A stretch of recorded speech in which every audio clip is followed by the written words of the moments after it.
é muito fácil chegar e jogar as pontas nas costas do trabalhador. Por que não se discute as desonerações? Por que não se discute a questão da dívida pública? Por que não se discute a cobrança dos grandes devedores da Previdência? Por que não se discute a aplicação daquilo que prevê a Constituição no tocante à cobrança de imposto sobre grande fortuna? Por que não se discute a taxação de lucros e dividendos? Tenho certeza que metade desses problemas que eu citei, dessas questões que eu citei agora, se fosse discutida de forma séria, objetiva e responsável, resolveria o problema da Previdência e não só. Outros tantos problemas que nós temos no Brasil. Mas é muito mais fácil pegar o soldado, o cabo, o sargento, e aí me permitam me referir à minha categoria novamente, o soldado, o cabo, o sargento, o subtenente, que não pode fazer greve, que não pode isso, que não pode aquilo, que não pode aquele outro, criar toda uma construção de privilégio, quando na verdade já foi explanado pelos meus antecessores aqui que não é verdade, não existe privilégio. Dizer isso é muito fácil pegar os professores, o trabalhador rural, a enfermeira, aquele pessoal lá da ponta do sistema, o trabalhador, aquele que efetivamente constrói o Brasil com o suor do seu rosto, e jogar uma carga em cima dele, e aí depois agradar ou para agradar o mercado financeiro. E não sejamos ingênuos, todo mundo já sabe, né? Não estamos mais na década de 60, na década de 70, 80, a informação pode ser hoje divulgada tranquilamente, está aí nas redes sociais, todo mundo sabe que essa reforma da Previdência é para agradar o mercado financeiro. Todo mundo sabe disso. Ninguém é mais ingênuo ao ponto de acreditar que o problema é só a Previdência. Não. O problema é muito mais grave no Brasil e precisa ser discutido. Por que eu estou discutindo? A ANASPRA tem uma posição muito clara com relação à reforma da Previdência como um todo. Nós somos contra a reforma da Previdência como um todo. Por quê? Porque eu não sou filho de chocadeira. Eu tenho filhos, eu tenho mãe, eu tenho pai, não obstante já estarem falecidos, mas eu tenho parentes, amigos, que não são militares e que estão lá. Professores, a minha esposa é professora, que estão lá no seu dia a dia tentando. E por isso que nós somos contra a reforma, porque ela vai trazer problemas sérios para o Brasil, para a população brasileira, para o povo trabalhador e, por conseguinte, para a segurança pública. A reforma da Previdência vai agravar os problemas de segurança pública, como agravou a emenda constitucional 95, que deixou de investir em saúde, deixou de investir em educação, deixou de investir em segurança pública. Nós não temos efetivo para trabalhar hoje, aí o secretário falou que a reforma da Previdência vai possibilitar contratar menos efetivo. Menos ainda, secretário? Aí nós vamos trabalhar como? O coronel Miller colocou agora há pouco aqui, que trabalhava numa escala de lá em 76, coronel? 77? Não é, essa escala está hoje. Essa escala existe hoje na polícia e no bombeiro. Continua. E vai se agravar. Vai se agravar porque não tem efetivo. Não contratou-se efetivo nos últimos anos e aí dá um problema para a segurança pública, dá um problema, todos aqueles problemas que foi trazido ali, de suicídio, de afastamentos e etc, etc. São todos problemas que a gente insistentemente tenta colocar. Temos problemas com relação à instituição policial militar, bombeiro militar, polícia da segurança. Temos, óbvio que temos. Não vamos aqui achar que somos os paladinos da morte. Estamos corrigindo e buscamos todos os dias corrigir esses problemas. Agora, é preciso reconhecer a profissão policial e bombeiro militar como sendo uma profissão diferenciada e não detentora de privilégio. Poderíamos citar vários privilégios aqui. Posso passar o dia todo citando quem tem privilégio aqui. Posso passar o dia todo citando quem tem efetivamente privilégio. Trabalhar numa escala 24 por 24, 24 por 48, né, no sol, na chuva, sem condições mínimas de trabalho, porque nem viatura tem para trabalhar. Nem viatura tem para trabalhar, armamento obsoleto, sujeito a todos os tipos de intempéries do tempo, da atividade, etc. É privilégio? Não, não é privilégio. A reforma da Previdência tem que ser rechaçada por esse Senado, rechaçada por esse Congresso, porque vai afetar de morte a população brasileira, em benefício de um pequeno grupo de 15%, talvez um pouco menos, da população brasileira e alguns grandes banqueiros mundiais. Tem vários, essa semana eu li uma reportagem, acho que foi ontem, li uma reportagem numa revista de circulação nacional, trazendo a comparação das reformas de previdência de outros países, e aí a do Chile, a questão da capitalização, entre outras tantas coisas. Está muito claro que essa reforma veio para agradar um determinado segmento, em detrimento da população brasileira. E é lamentável que a gente tenha que estar aqui discutindo o óbvio. O que é discutir o óbvio? É discutir a manutenção de direitos. Discutir o óbvio é hoje discutir a manutenção de direitos.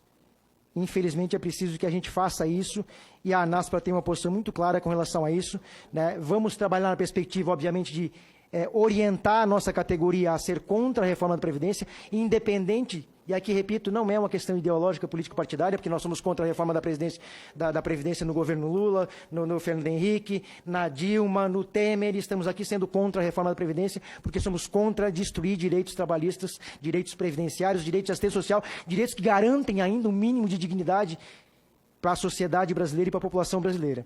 Isso vai ser extirpado a partir dessa reforma. E isso vai trazer sérios problemas para aquele trabalhador, aquela trabalhadora. Uma reforma da Previdência justa, que retira e joga 35 anos para as mulheres policiais e bombeiros militares. Hoje, em alguns estados, e a gente tem trabalhado para modificar em todos, a mulher policial e a mulher bombeiro militar é 25 anos de contribuição. Agora, de uma legislação só, passam para 35 anos. O que é um absurdo numa perspectiva em que a gente tem que trazer uma igualdade nessa lógica de gênero, enfim, tanto no Brasil, mas principalmente na questão da segurança pública, que é um universo extremamente masculinizado e machista. O índice de assédio moral, de assédio sexual, agora ainda quer retirar um direito, uma garantia que as mulheres têm na segurança pública. Dá para citar outros grandes problemas que tem aqui, mas o ponto fulcral, o ponto central é todos e todas as trabalhadoras brasileiras e os trabalhadores brasileiros têm que se posicionar contrário a essa reforma. Contrário, porque ela vai destruir o nosso sistema de proteção e de garantias, que é o mínimo que ainda se tem hoje. Nós não temos mais saúde pública, nós não temos mais educação pública. A segurança pública está em frangalhos, não por culpa dos profissionais, mas por culpa de um modelo, de um sistema, de um governo, ou de governos que abandonaram a segurança pública nos últimos 35 anos. Jogaram a sua própria sorte. E agora ainda querem tirar o pouco que nos resta, que é o sistema previdenciário. Chega a ser absurdo a gente estar discutindo aqui o óbvio. Então, nos posicionamos contrário, senador, vamos trabalhar contrário a essa situação. Não fomos ouvidos, somos 75% da segurança pública, os praças da polícia e do bombeiro militar somos 75% da segurança pública, e o governo ouviu o general para fazer a minha reforma da Previdência. Ele ouviu o general. O general está tratando da reforma da Previdência do Praça, da Polícia e do Bombeiro Militar, e tratou da reforma, olha, desculpem, com todo respeito, mas cada um no seu quadrado. Cada um no seu quadrado. Né? O general entende lá da questão da segurança nacional, ok, tem algumas noções de segurança pública, mas quem entende de fato de segurança pública é o soldado, é o cabo, é o sargento, é o subtenente que está na ponta, vendo o dia a dia do que está acontecendo. Não está no ar-condicionado, idealizando coisas para aplicar lá embaixo sem condições via de regra. Sem condições via de regra. Então é preciso tratar isso de forma séria. Nos posicionamos contrário, vamos trabalhar contrário. Na pior das hipóteses, vamos apoiar, vamos trabalhar emendas no sentido de minimizar o problema. Mas a nossa posição central é contrário à reforma da Previdência como um todo. Não vamos e não aceitaremos mais pagar essa conta, como temos feito nos últimos 20 anos, 25 anos. Vamos discutir. Por que não se fala em dívida pública nesse Congresso Nacional, né? Por que a imprensa não fala em dívida pública, né? Tem vários debates aí bacanas, legais, muito esclarecedores. A doutora Maria Lúcia Fatorelli faz debates esclarecedores sobre isso. Por que a grande mídia não leva para trazer essas discussões? Por que não discutimos a questão efetiva daquilo que está na Constituição, que é imposto sobre grande fortuna? A cobrança, e sendo repetitivo, mas é isso que tem que falar, a cobrança dos devedores da Previdência. Dá para citar o nome, já rolou várias listas aí, né? Bradesco, Itaú, etc. Por que não se discute isso? Agora, é fácil discutir o parco direito do trabalhador. Olha, nós estamos discutindo, capitão, e eu vi esses dias aqui, gente, nós estamos discutindo se vamos diminuir de um salário mínimo para meio salário mínimo, aposentado, o direito, como é que é o nome o BCP, desculpa.